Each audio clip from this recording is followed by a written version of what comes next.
ဥရောပအတွင်းကျန်းဖက်တိုက်ခိုက်ခံရမယ့်အန္တရာယ်တွေရှိတယ်လို့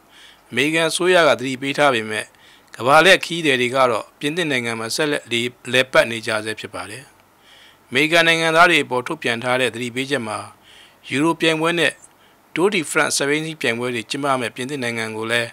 အကျန်းဖက်တိုက်ခိုက်ခံရမယ့်အန္တရာယ်ရှိတဲ့စီးရင်နဲ့ထည့်သွင်းထားပါတယ်။ဒါပေမဲ့တိုးရစ်တွေကတော့ပြင်သစ်နိုင်ငံအတွင်းလဲပတ်ရတာလုံခြုံစိတ်ချမ်းသာမှုရှိတယ်လို့ဆိုကြပါတယ်။မိသားစုနဲ့အတူပြင်သစ်နိုင်ငံတွင်လဲပတ်ခဲ့တဲ့အမေရိကန်တိုးရစ်မန်ဟေဂင်ကဒီမှာအဆအဆင်ပြေပါတယ်လုံခြုံမှုလည်းရှိပါတယ်ဘာမှစိုးရင်စရာမရှိသလိုကြံတဲ့နေရာတွေကိုလည်းဆက်သွားအောင်မှာပါလို့ဆိုပါတယ်ပြင်သစ်နိုင်ငံရဲ့အထင်ကရနေရာဖြစ်တဲ့ Eiffel မျောစင်းပတ်လည်မှာလည်းစစ်သားတွေနဲ့ရဲတပ်ဖွဲ့တွေကလှည့်လည်ပြီးလုံခြုံရေးယူပေးနေကြတာပါလာမယ့်ဇွန်လ10ရက်ကနေဇူလိုင်10ရက်အထိကျင်းပမယ့်ယူရိုပြိုင်ပွဲကိုပြည်သက်2သန်းနီးပါးလာရောက်ကြည့်ရှုလိမ့်မယ်လို့ခံမှန်းထားကြောင်းရိုက်တာသတင်းမှာဖော်ပြထားပါတယ်